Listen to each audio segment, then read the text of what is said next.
September 2007. I was 3 months into 11 years old when Halo 3 exploded into the forefront of media. I, however, was late to that party. My parents wouldn't get me games whenever I wanted. I didn't have that luxury that my friends did. I didn't get the new games that came out as soon as they came out. No, I had to wait. It would either be my birthday, Christmas, or I would be lucky enough to find it at Blockbuster, and clever enough to convince my mom to rent it for me, so I could have an entire week to pour as much of my life as possible into whatever game that was. Halo 3 was a special case though. Halo 3 was released on the Xbox 360, and it was released there exclusively.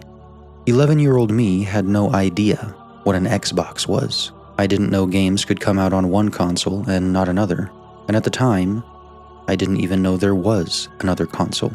Up to that point, I had been deeply rooted into the PlayStation 2 landscape. Exclusively, I was hooked on games like the Jak and Daxter trilogy, 3 being my personal favorite, the Ratchet & Clank trilogy. Up Your Arsenal was practically a drug to me. Sly Cooper and the Thievius Raccoonus is a game I still plan on revisiting to 100%. There were just so many gems. I was only playing single-player games and I wasn't aware of anything else going on in the gaming world, unless my friends at school told me about a game that I should try. Halo 3 was a new game. Or, more appropriately, it was the new game. And it hit like a truck. It was all my friends talked about, and I was completely left out. I had no idea what a Cortana was, who the Arbiter was, or what they meant when they said the Flood. I was clueless to it all. But not only that, they were playing together, but they weren't at each other's houses, no. They were playing online. At the time, I didn't even know what that was. And then at last,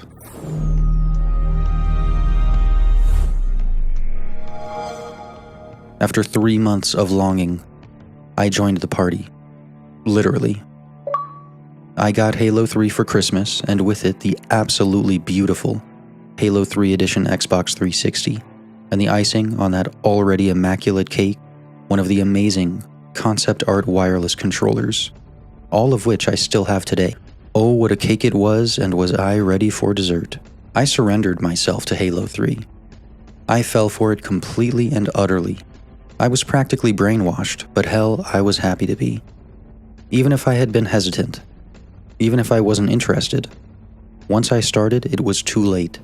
I don't think I would have been able to pull myself away from all the game had to offer, and it offered so much that even to this day I can hardly believe it.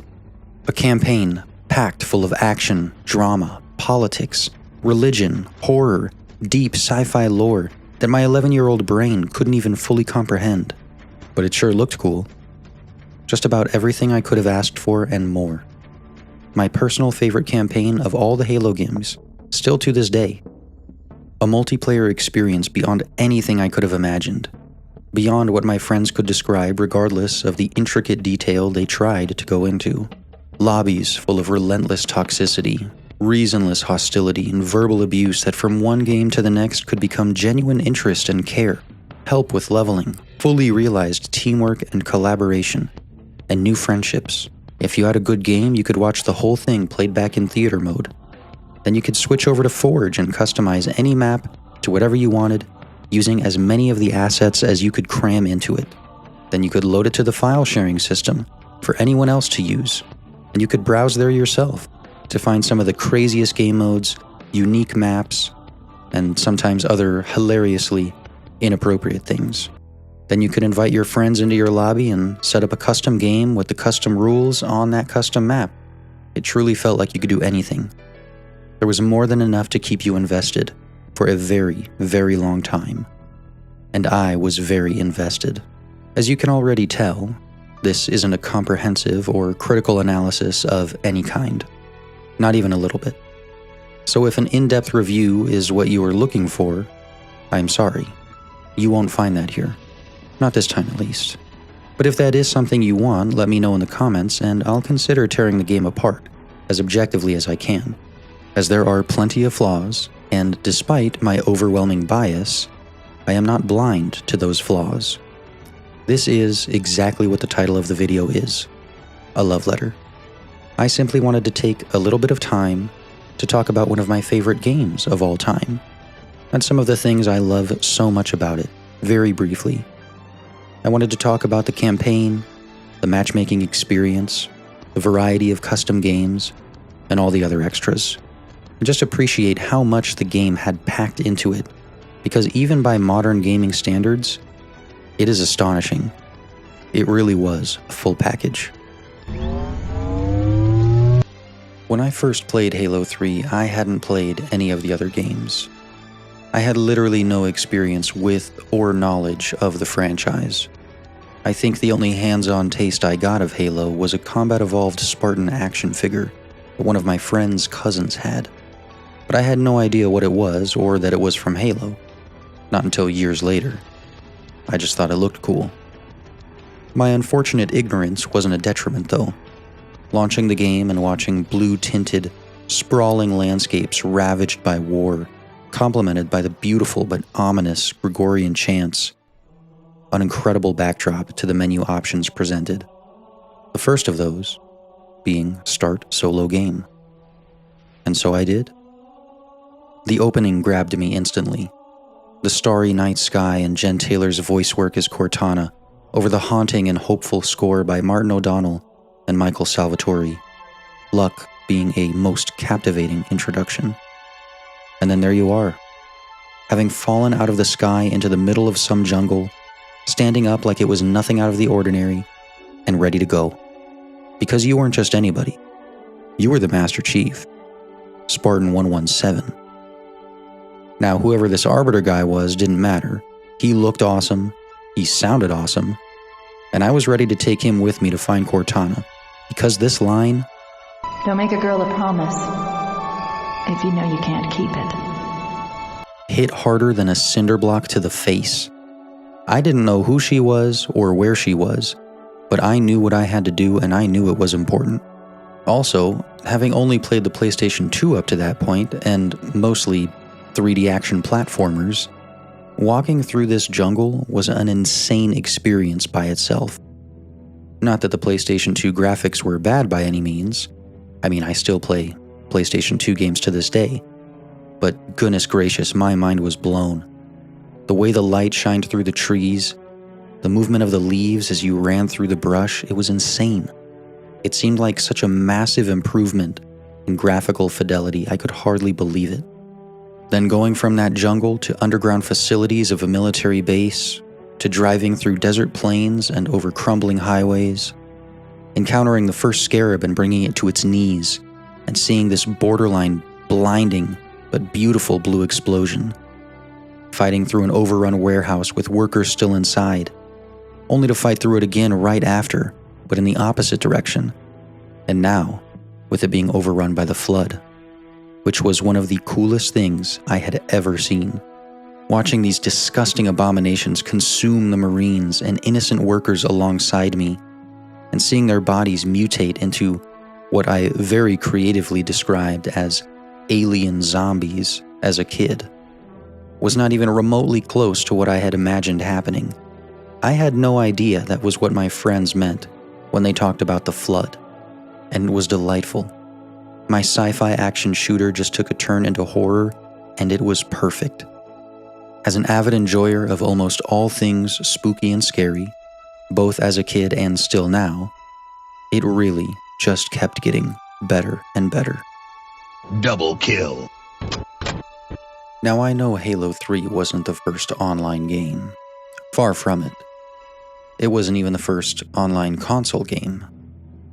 But it was my first online game, and it was amazing.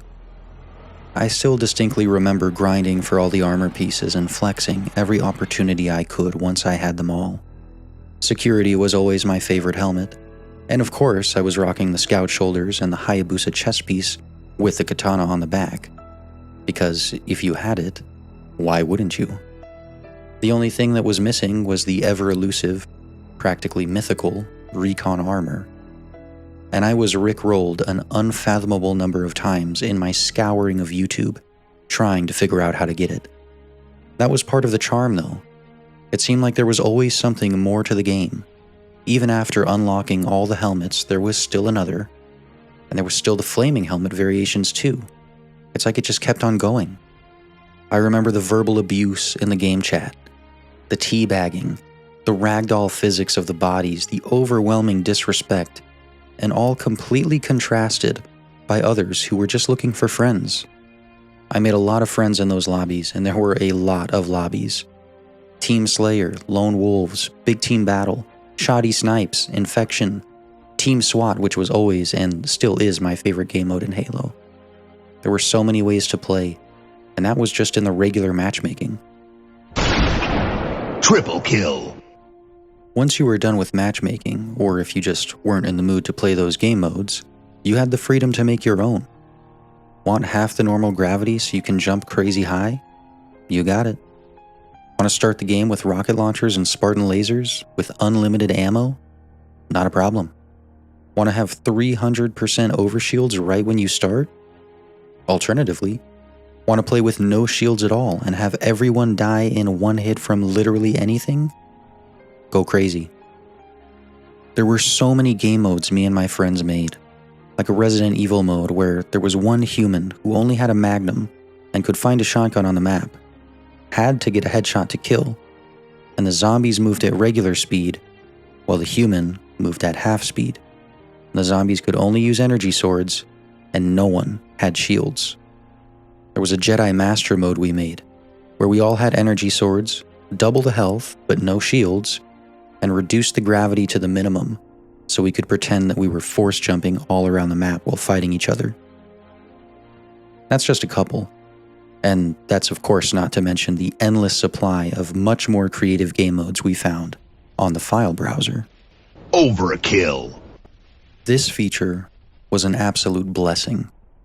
The file browser was the main thing that made Halo 3 as good as infinitely replayable for me. It was a never-ending well of content to explore. There was so much variety and creativity up for grabs at all times, and none of it was locked in any way. You could share anything, save it all, and just keep coming back for more to see what new things people were making. But the best part, in my opinion, was the maps and what people were doing in Forge. Kill-tacular. This is where the real magic happened. The place for absolute freedom, near limitless creativity, the map editor. In Forge, you could remove and add items however and wherever you wanted. The only limitation was the cap on how many items could be in each map. But that didn't stop players from creating some jaw-dropping levels. Forge, combined with the freedom of the custom game settings, meant you could make the game mode and the location exactly how you wanted. Racetracks, mazes, puzzles, escape rooms, target practice, sports like Griffball. You could do just about anything. The Mongoose racetracks were always my favorite. If you didn't want to make anything gameplay specific, you could do that too, as Forge was also a place to flex that artistic side. Rebuilding assets like pelicans out of random items, new architecture, or using the individual items as a medium to create pictures. The creation and imagination could really just fly, with hardly any restraint. The other thing is that this was available to everyone. If you had the game, you had access to all of these features. There wasn't an additional pack you had to buy, no additional exclusive content, it wasn't DLC. There are plenty other games now that have map editors that you have to download a separate file to access, or you can only access it on PC. All of this was right there on the Xbox 360 for everyone. All you had to do was pop in the disc and start playing. It was as simple as an option right there in the main menu. Killtrocity. With all these options, this freedom, these incredible game modes and memorable moments guaranteed, Bungie made sure to give you a way to save it all. Had an incredible game, go on an insane streak, make a really cool picture out of guns and Forge, hop on over to the theater. You can clip, capture, and edit all your recent gameplay footage. Clip that streak or take a capture of your Forge creation and share it on the file browser. Keep sharing, keep showing off, or just keep it to yourself. Save those memories and look back on them whenever and as much as you want. Me and my friends had tons of pictures, tons of clips. I still vividly remember one weekend day that none of my friends could get online, but I hopped on anyways for a couple of games of SWAT. And in one of those games, I got 23 kills and only 2 deaths. Nothing remarkable now, but as a little kid, that made me feel like an absolute boss. I saved that whole game in theater, so I could watch it back and show my friends when they came over. What a treat it was to be able to do that. Kilimanjaro. Nowadays, a lot of these features are commonplace. Theater modes are unnecessary because we have screen capture on our consoles. Plenty of games have server browsers. Plenty have custom game modes. And if you're playing on PC, none of that matters at all because modding exists, so you have even more freedom. But at the time, Halo 3 was one of, if not the most complete, filled to the brim packages you could get in a game. I still think to this day Halo 3 is an incredibly important milestone, especially for console gaming, showing what a full package AAA title should be. Halo 3 set the bar, and it was set insanely high. Even now, it's still better than a lot of modern games, in quality, quantity, as in gameplay variety and replayability, and overall execution. It will always be one of, if not, my favorite game of all time. Thanks so much for watching and sticking around, listening to me gush over Halo for however long it's been.